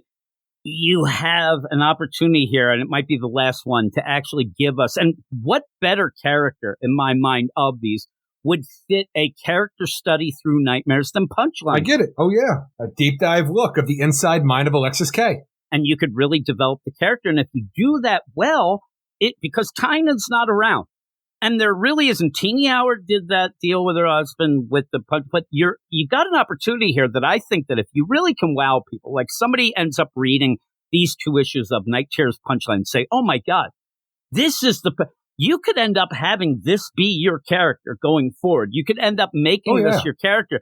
And instead of doing that, you have Punchline. To me, it is funny. She's very smart, but then dumb. But also, it just centers on Batgirl. It doesn't have really anything to do with Punchline. She is now chasing down Batgirl. Okay, it's Batgirl. Everybody's asleep. And we figured out where their headquarters is with the clock tower. We figured out the clock tower's there. We figured out how to take down the security protocol. We're going to go there. Punchline is just going to go. Even though recently her whole thing is she's been against Catwoman. She's been against Bluebird, Harper Row. Not really doing a lot with the Batgirls themselves. So the feature of Batgirl, Barbara Gordon, as the main antagonist feels weird, especially when you start the story off with, here's Punchline and her Royal Flush Gang. And the Royal Flush Gang that she has here for some reason is the Batman Beyond cartoon, Royal Flush Gang. Why isn't she not the ones that she has been doing recently. I'm sorry, this is my favorite version of the Royal Flush Gang. So badass. I don't know why Ace needs a gas mask since he's a robot, but he's drawn with a gas mask here. But they're just out there robbing until we find out that we have eyes on the clock tower. They're robbing and stealing. But they realize they have eyes on the clock tower, then go there, and oh my God, Barbara Gordon Batgirl shows up, and Alexa K, like Nightwing, ends up killing her. And holy shit, I did it. I just became a made man essentially by killing a bat. So nothing's going to stop me now. I am the greatest. I'm going to steal her bat cycle from the Burnside of Batgirl series, and I'm going to ride this all the way to the clock tower. And I'm going to check out all the bat goodies that are there that are actually in the Batcave and not what is presented here is almost the clock tower is presented almost exactly like the Batcave. And just playing with anything because it's a nightmare and she wouldn't, and that's the problem. There is like you said, right away, the idea that she's in the nightmare but knows that everybody else fell asleep. Because maybe you could have played that idea that it ends up, but it's not even like she says, I do with all these this isn't a chemical thing. This is so when she ends up falling asleep, I get it. But I wish that maybe she fell asleep a little bit later than everyone so she could at least think. It just doesn't make sense. It doesn't make sense in the reality of things as she goes and goes. I agree. And I need something to make sense in this because it's just throwing rules all willy-nilly. And I think ultimately, since nobody in any of the writers were given any real detail about what they were supposed to do for this overall event, they're just trying to have fun where they can. Here it is. I like that Batman Beyond Royal Flush Gang. I'm going to throw it in there because it doesn't matter because it's a fucking Night Terrors book. Even when we go into the clock tower and she's looking at all the Oracle's monitors and you see Nightwing jumping oh man, you got eyes in the whole world, don't you? The Nightwing's from the New 52 Nightwing with red symbol that I love. So it's are you just picking your greatest hits of things you enjoy or maybe just joking around? Because that's all it turns out to be. And when you have the opportunity to do something great with a character that nobody else is doing, and your just whole play is to make a joke, it just seems like you're collecting a paycheck and just filling out a roster for DC for a week worth of books. And when you're going through this, you're not getting the idea, she ends up getting excited. And maybe the play should have been more towards that, phase 8 of the plan. I'm going to take over Gotham. But it ends up being this idea of, oh man, I killed Batgirl, which she really has not much connection with anyway. And then, oh man, I killed her. Get on the motorcycle. Like you said, you're going Burnside. And then she just takes off to go to the clock tower just to get random scenes of nonsense. And not one point Here's in a bunch this of tubes with bat paraphernalia, the costumes like you have in the Batcave. Oh man, they have trophies all over to make sure, is this what Oracle does? Like, she's so concerned about, like, Barbara Gordon Batgirl, like the idea of her being here by herself.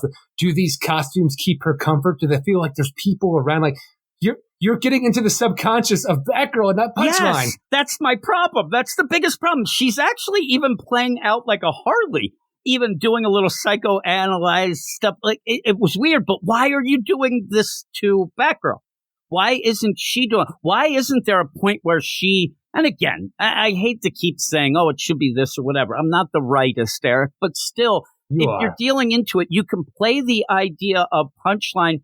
Again, not really knowing her place, or maybe you find out that she actually wants to be liked like a Batgirl, but she can't, or she's too much like Harley. You could do meta stuff with it, and even when she goes to the clock tower and ends up seeing, look at this, eyes on everything. There is a picture of her and Joker, and you could even have it like, is that all I am? Is that what everybody like? Well, that's the thing, is she wants to be the punchline to the joke, but like even when we had her show up in Joker War, I swore to God that she was going to die by the end because her name was Punchline. The Joker's telling the joke, as he always does. She's the punchline. And I always wanted the idea to be that he murders her because of how much he loves her, and that's the punchline. And I wanted there to be something along the lines. I'm going rightist as well with the idea of script doctrine, where she keeps doing all these things where the Joker just keeps killing her, even though she's like infatuated and enamored with this man that she dedicated her life to. And she is always just the punchline, the butt of the joke at this point. Like, and she needs to find a way out of that, and she seems like she has been trying to ever since she got out of jail, starting the Royal Flush Gang, doing all this stuff against Black Mask, trying to separate herself to a degree from the Joker. But here we are just, and again, I say we're back to that. We're not back to anything because we're not back to anything. There's nothing really that defines her, because even at this point in time, she broke into Blackgate Prison to kill Catwoman for no real reason until Catwoman was there trying to break out herself. And like, hey, how about you work for me? And she's like, okay. So we're going to have Punchline working for Catwoman during the Gotham War, and there's nothing to the character anymore because even the Royal Flush Gang stuff seemed like it fell apart. And what I was thinking, the idea, exo drug. She goes and she's there at the clock tower and she's like, oh my God, Batgirl has her eyes on everyone. Oh my God, what does she think of me? What's my file? And she opens it up and it's just that picture of her and the Joker. And then they're like, but I'm more than that. Like, I've been doing things. Nobody's watching. Oh my God. Just something where you see a little bit of character work to go forward and get the idea of what she's all about at this point, heading towards, say, a Gotham War even. Because when she wakes up, we think, she'll be back in that. All I can glean and hope, though, is that we're seeing something that we don't realize yet in this book about Alexis Cat. Hold on. Let me get to it. Maybe I can blow your goddamn minds open here. Blow my mind here. Where the idea is, within this dream world, this nightmare, Punchline knows where the Batgirl's headquarters is. So maybe in the Awakening world, before all this shit happened, she figured out where the Batgirl's headquarters is and the clock tower, and she's been anticipating, but she got knocked out with the Nightmare Wave, and she's just playing out a scenario that she might get back to one day. And what would that do? Boosh. We don't even have a Batgirl's book now, so it doesn't matter. It doesn't matter. I mean, we don't have a Punchline book, but here she is. In this, you have it where I just think it's a fuck up. I think it's just playing the game and like, I'll ever go to the clock tower. She wouldn't know the clock tower. And even at the one point, she's like, yeah, everybody thinks it's destroyed, but no, they rebuild it. Which is weird because they rebuilt it too. And it was always, I found that line weird too. I'm not counting on anything, knowing anything. I think that Danny Lord just, whatever. I don't really know anything about this character. There's nothing there. I'm trying to find something here. All this is in the reverse way, is just making Barbara Gordon a cyborg stalker. That's it. She even says it. Oh, look at the stalker here. Comes back as a zombie before being hooked up to a bunch of wires. Like in the Nightwing book, where out of nowhere, she's just a monstrosity cyborg monster that's going to come bearing down on Punchline. And you know what? Punchline, she done afraid about it. She done afraid about it. Here's where I'll go with this whole episode. And I'll tell you, it's bothering me this whole time. Me and you usually find a lot of things that mean you can talk about and go back and forth and wonder about and have fun.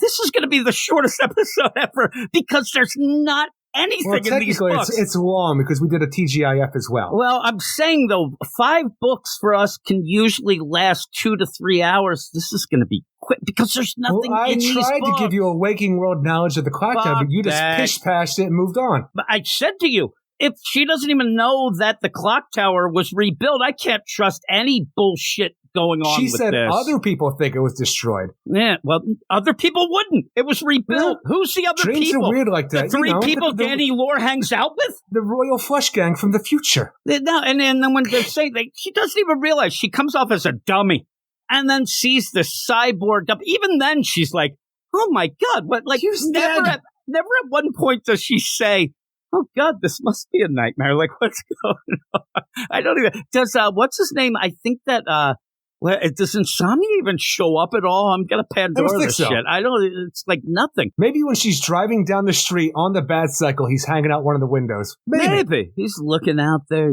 But again, she's in he's got his pants off, right? Thing is, look, Insomnia, he's looking for the Nightmare Stone. He believes that it might be in one of the minds of the greatest enemies of Dr. Destiny. And the thing, exactly. Why waste your time? He put the entire world to sleep. You got to pick and choose some of your best shit here. He's like, I think I'll hang out with Superman a little longer or Batman. Punchline, you're on your own. But now, you hit the Justice League. You hit the jackpot, Tiger. So that you're going to say. I could use that jackpot in as a this should be royally flushed down the goddamn toilet, Eric. Oh wait, I did it. What would you give it? I would give this a 4 out of 10 because it's not great. I think the art's amazing though throughout this whole thing. I think Punchline is great. I even though it doesn't make sense, his Nightmare doesn't need to. Like I said, it feels like this is more of just like, hey, I like a few things, I'll throw in because this book doesn't matter, Danny Lore and the artist, and it is what it is. It's not good, but there's some things in here that look good. Punchline's cool being here, and the idea that maybe she'll become some kind of arch nemesis of the Batgirls going forward. Maybe, because we see it here. In what? Looking for something. We don't have a book, and by that time, this character's gone. This is the shame of it. You have a Night Terrace, right? Is that what we're doing? Night Terrace with a K? Summerween. Summerween is going on. We already said the idea of, man, this could really give you some character work. You can go forward. But also, you kind of almost, and I say captive audience, I mean, you pretty much, threw them in a held hostage audience with this Night Terrace. I don't know anybody who's, really going to say, oh, I need to get, but if it's good, people are going to say, I mean, what else are you going to read right now that you go, oh man, I hear all these people say this was pretty good. What the hell? I don't even know the character. Let me see what it's all about, but I can't see you getting it from this. It's such a failure. We're just going back to the way things were in the 90s, where you pick up a comic book because it looks cool, you page through it, you barely even read the words, like, oh my God, this Punchline looks great, let me get some more. Well, that's fine if it's a Superman book, or something, but when you end up having a character that people either already have a little bit hesitation on or don't know, they're not going to get to the inside art. And the cover is okay, but it's not the idea that this is anything that's going to elevate Punchline. And she needs to be elevated right now. She needs to have something where you can develop things. Well, maybe we can work on that in the Gotham War. While you're in the Nightmare, obviously a cyborg zombie Batgirl, that's not real. What's real, though, Eric, is the feelings and the heart. And the fear. And the drama. And let's see what's going on with her. And nope. Maybe we find out she wants to be friends with Catwoman. I don't know. With all of these things that we see, though, with the tragedies in people's lives where it's all about the parents and always going back to the parents, this, that, and the other, might have been cool to see some background on Alexis K's parents in this. The one thing that we don't really know about, right? This nonsense. No, I don't think Danny Lore knows anything about the character. Just threw this together and said to the artist, well, that's the problem. You really could have done some things, but hey, whatever you like, just throw it in there. Well, what you got? Maybe they did it the Marvel way. Hey, what do you want to do? I want to do a cyborg, zombie barber. All right. Okay. I'll write something. I'll write around that one. Yeah, I'm a 3. I'm a 3 out of 10. I think if you add up all my scores this week, they end up being an 11.5. That's what it's nonsense. It's nonsense, Eric, but we're going to end with the final book here. It is Catwoman Night. Thing is, we don't ever talk about covers and stuff like that. I think this is my favorite cover this week, though. For some reason, as weird and abstract it is, where a snake is like going around Catwoman, biting her arm and biting her lower lip. I'm like, it's sexy, it's cool, and it's like nightmarish. I'm like, I dig this a lot. That is your favorite cover this week, Eric? I'm offended. I thought it was the Devil Nez House song that I did. Here we go. It's Night Terror's Catwoman #1, written by T.D. Howard. And T.D. Howard. Right. Art by Leila Elise, Arissa Luis, and Becca Carey. And you go into this, and I thought that at first, The art gets a little wonky at times, but I do like that old school art, especially with what you're playing with, and it does Until look Batman like, shows up. Yeah, well, at one point, Catwoman gets a little wonky, too, from the side, but still, you have that old school Catwoman art, which is pretty cool, and you are doing stuff with Maggie, which I always like. And even doing pre-Flashpoint stuff with Maggie, where she is Sister Zero, they're like the nun-vigilante that's going after Catwoman. And it's more of like a more heroic vibe for the character than normally was, the way she's playing off. But this is such a situation where we're in a nightmare story, right? What Catwoman's fears are.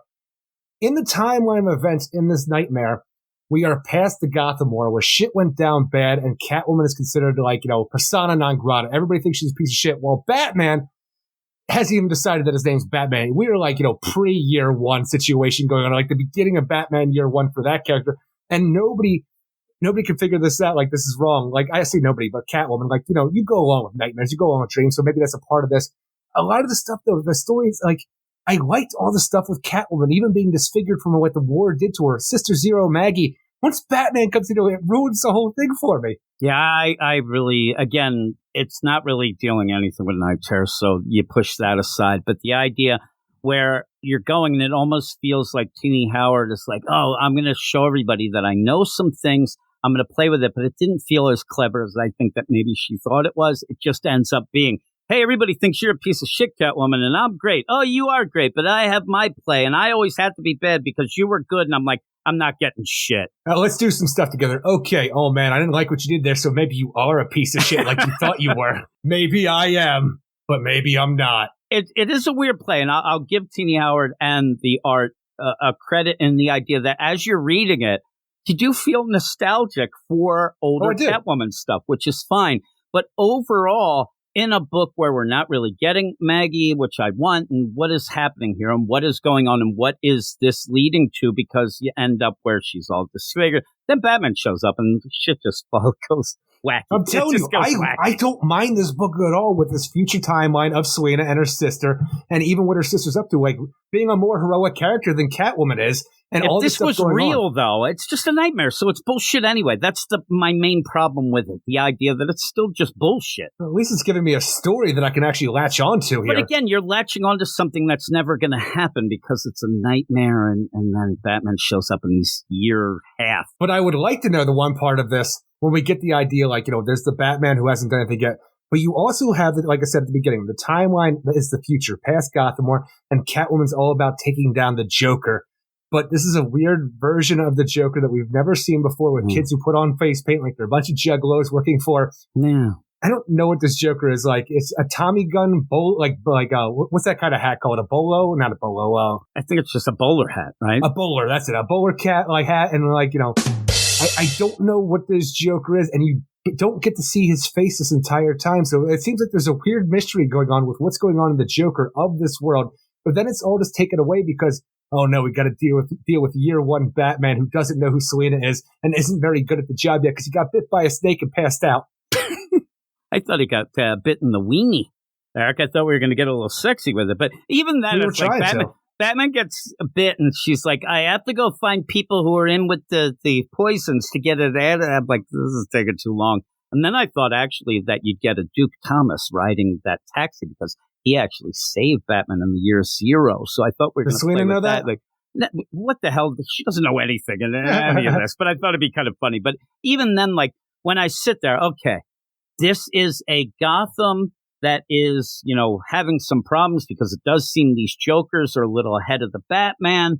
But then Batman shows up, doesn't know. And I'm trying to put together the idea of what it is that Selena is worried about that could lead to the Gotham War. Just remember, again, these things are make-believe. But they are going to remember probably what they dreamt about. And this could end up, never do, but maybe they will. I would think that they will when it's convenient. But like, what does this mean? What is this, the idea where she thinks that Batman isn't good enough? Because what's going to happen is she wants to take out all of the crime bosses in Gotham, she wants to take over Gotham, going to be the leader. Batman's not doing it right. So maybe the way it's being presented here, she is fearful about her plan and how it could explode in her face while also dealing with all these different repressed emotions deep down in her subconscious, where she wished she could be more like her sister, a better version of herself. I didn't get the idea of that, though. But we're seeing it here. Then you have the dialogue that presented it, and like Maggie is, this pious person who feeds the homeless during the day. She's a nun. She goes out at night and takes care of crime. When Batman shows up, who is like the ultimate, vigilante of Gotham, one of the greatest superheroes of all time, when he shows up in this book, this is somebody that Selina loves. She knows him to a T and everything about him. Even by the end, like, I'll teach you everything I know to try to get him prepared. But is it the fact that she thinks he's too naive about the way he's doing things, and that's why she has to do the Gotham War and take it over? I don't think it's anything. But you can see where I'm going with this, though, right? But she's the problem is she's already put the piece. She's already starting to take over Gotham anyway. So you get this still have nightmare. Your apprehensions, though. I just think that this is Teenie Howard just making up shit and saying, well, I'm going to throw Maggie in, because even with the idea, if you would have played like, oh my God, Selina gets in this nightmare and she's actually, the nun, and you have that. But in this, she even says, oh, I'm bad because you're good. We have to be this way. Case closed. Then moves on. Then you have these jokers. Why are they here earlier?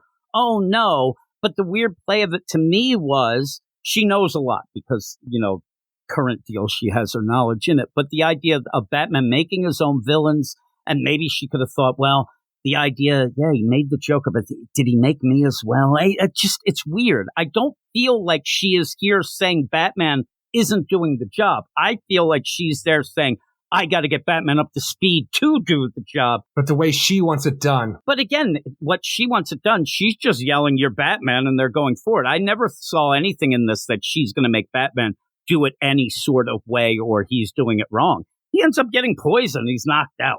And then they're knocking boots, and you end up Maggie getting upset. They kiss once. But yeah, I mean, they're laying in bed. They're going at it. Oh my goodness. But a man laying on a woman's bed? This would have been different with the idea. And she's even saying, oh, I remember this. It's great to do this again, the whole play. But in this, and it's not only that she has present day knowledge, she also has future knowledge of a future that hasn't happened yet. The way that her mind perceives it's just made up here. But in this, if it was like, come on, Batman, that's the Joker. You don't even get that play of why don't you take out the Joker? Why don't you do this? It's just, hey, that's the Joker. Oh, no, you don't know who he is. I better, he's poisoned, and off we go. I didn't get anything from it. I thought that it looked great, and it gives you, it's weird. As I was reading it, I'm like, boy, this is kind of cool because it feels like back in the day. But then at the end, I'm like, what was it really about? It really didn't play out well. And even with, Selina's plans of what she wants for the Gotham War to take over Gotham, stuff like that, not opposing Batman with the way he does things. But maybe also there's a thing in here because recently we've had a lot of things with Batman, Joker, and Catwoman, like this whole trifecta of stuff from Tom King and all these other people. Yeah. But maybe the idea too is for everything she wants to do, the Joker is always going to be that chaotic force that will come and screw up everything no matter who's doing what. So maybe that's why he's here. From what I've seen, there's nothing with the Joker, and it's going to be him. No, I'm not saying in the actual Gotham War, but just in the background of somebody's mind because of what he always does and who he is. But the weird play is this is, I don't know, I don't get that feeling because they're just there, and the real play of this is, oh man, Batman's not up to speed yet. And then she says at the end, I'll teach you everything I know. And then, but not everything he knows. Well, I'm telling you, what she knows, I think, is she's saying, I know everything that you're supposed to be, like being called the Batman. I don't think she's going to be like, okay, now you break in and grab that jewel there. I think that she's going to try to play the game almost like the Bat manga that I was telling you, where Joker's trying to raise baby Batman. We'll have to see. We'll have to see what it is. But by the end, I just thought it was a bunch of scenes thrown together, and I don't really get, here or there from it. I thought the art was pretty cool. No, I enjoyed it. But yeah, overall, I thought it was a dud. I thought it was, again, and people were saying, oh my God, it's the best Teenie Howard issue yet. I'm like, that's a low bar. And also, I just have to ask, what the fuck is with her and people going through vents? I mean, even there, I'm like, hey, she's got cats in the vents up here. Twice, I think they're in vents. Everybody's running through vents in their books. I don't get it there, but she's got the soup kitchen. Are we running going through vents or events? I wish, we're not going to run out of events because they actually just announced 3 more today from DC. And again, I was actually going to bring it up to you. The idea where we're doing this, Night Terrors with a K, Summerween. When we're done with this, if you're a Batman cat, you're going right into another event. You're not even going to wait one issue. You're boom, Gotham War. Then after that, boom, Titans deal. They just don't stop. They don't stop. But it's not line wide, thankfully. It's still where if you're just getting Catwoman, you're going to have to get 2 books. You're going to end up, the Titans, I think, is Titans and Nightwing. You're going to have to get 2 books. It's just too much. You have to, give people For some reason, I feel, though, if you're buying Nightwing and or Titans, you're getting the other one. I don't think that. I wouldn't think that overall. Some people just end up liking Nightwing and whatever. But still, you're going to make people buy all these fucking books. And they suck. They suck here. But what would you give this? Ultimately, I think this is one of the best, Night Terrors installments that we had this week. The stuff with, I can glean a lot of stuff in there. It doesn't make me like, am I sure that this is going to be why this here? No, but I can see something here that's beyond anything else that we saw with some nonsense nightmares that didn't make sense, broke all the rules there could be. So I'm giving it a 6.5 out of 10, and I enjoyed the art. 3 out of 10. I'm the same with all this other bullshit. I'm sick of this shit. I actually, again, 2 weeks in a row, I actually really thought, fuck this shit. Let's not even talk about it. But in that, when are you going to start? Like when we get to the next round, when we get to say, is it going to be Ravager, that book, when you end up the most important book in Night Terrors? And when you find out that it was nothing, are you just going to be like, oh shit? But what if you find out it's something, Jim? We're not going to. I'll bet you right now. You want to bet a pizza? You can get me a DoorDash pizza. We'll get a pizza. Oh shit. Well, we can pretend. An imaginary pizza that I say nothing with Deathstroke. Ring, ring. Nothing happens pizza guy. with it. Send a pizza to Jimmy. Does it work if we end up at the end like it's ambiguous? If like, oh no, what was that? Does that work for you enough? Or does it have to show you, oh my God, Deathstroke's back. What do you need from it? Because I'm telling you, I think it's going to be nonsense, but we'll see. I want a pizza, Eric, is all I want. I want that pizza. But yeah, what is your book of the week? My book of the week is Batman Superman World's Finest. Yep, that's mine as well. A non-Night Terror spooky book. I'm so depressed with this stuff. Well, have we had a spooky book that's our book of the week so far? No, we could end up having just Night Terrors in a week and I wouldn't give it to it. This shit's like, imagine the idea. I think that other than Night Terrors, I think my next best book is a 5. Or, World's Finest. A 5. I think mine's Hawk Girl at a 7. Yeah, a 5. Give me a 5er. What did they say? I put a 5 on it? I don't even know. I'll put 5 on it. I don't even know. I'm not going to put shit on it. I don't know, Eric. I'm upset. Now I'm upset. Here's what we have next week. 2 of these books will be on the Patreon Spotlight show. We don't have as many non-spooky books, so we might not even have a TGIF coming up. But here's what we got. Batman Brave and the Bold, number 3. Just sit. Again, this is the idea. I know this is continuing through Night Terrors, but all of a sudden I'm like, really? We got to deal with that too? Night Terrors, number 2. Yeah, Stormwatch. I wonder if we'll see what's happening with it's going to be weird to get that during the Night Terrors where you have Ravager there and the Stormwatch there on the zone. The thing is, maybe we have it'll to figure... tie in. Maybe it will. I doubt that it will, but we will get to find out whether or not Peacekeeper 1 was killed by was it the Deep Sea Blade or the Dead Sea Blade? The Dead Sea Blade. Oh, he showed up in Night Terrors. I don't know, Eric. I don't. I'm looking. Sean Mahoney? I just wanted, yeah. I just wanted to look and see if maybe it said like, and in a Night. I think there is one of the books that's coming out like it's going to tie into there's no reason for it. Very weird. Night Terrors number 2. We'll get some more non-answers and maybe bend the rules there. And maybe get some Damon Wayne action. Say. Maybe. Night Terrors. I think we have to wait for issue 3 for that. That's issue 3. Night Terrors Action Comics number 1. All right. Excited? You excited for that? Well, that's the thing. Is it just going to be a Superman family outside of Superman? No, Eric. It's better than that. It's Leah Williams' Page, Power Girl. Is the main story. The whole thing is Page Power Girl. That's the main thing, and then a backup with Philip Kennedy Johnson. I think they're pushing the Leah Williams. Even though I look at the cover, I'm hoping that the main story is the Philip Kennedy Johnson one, but the solicit starts off big with the Power Girl stuff. What do you think with Power Girl being in the nightmare dreamscape that she can telepathically bring Omen in since they are she seemed to have lost that. Yeah, I know. I'm trying to figure out something that she's doing. Remember, she kind of said that she did, because she's telepathic? Who the fuck knows? I mean, with her, all bets are off there. Page. At least I can do the Turn the Page song then. That's all I care about. That's all I care about. Where are we here? We also have Night Terrors Angel Breaker. The book that everybody's been going for. The old Angel Breaker. You wait and see. I will go into next week, and I'll be like, this is the second most important book coming out of DC Comics is Night Terrors. I hope so. It's Tim Seeley and Aki Bright on the art. I like saying Aki Bright. So we got that. Night Terrors Detective Comics #1. All right. The Orgums have bad dreams. That is a Dan Waters. That'd be actually, you say that. It'd be cool to see the Orgums. I want to see the Nightmares of Gail Tenclaw. Gail Tenclaw. That's actually a Jim Gordon. Oh, no, I'm a Catman. Oh, no, I'm the werewolves. It's Jim Gordon, and he ends up seeing somebody with a fused-on rookie suit. And then they're after Batman. Oh, right. The idea. Remember, that I told you about that. Yeah. The rookie suit that he had when he was Batman. Yeah, maybe that'll be cool, right? I'm just sitting there, being chased by the commissioner when he was infected. Yeah, that'd be pretty cool.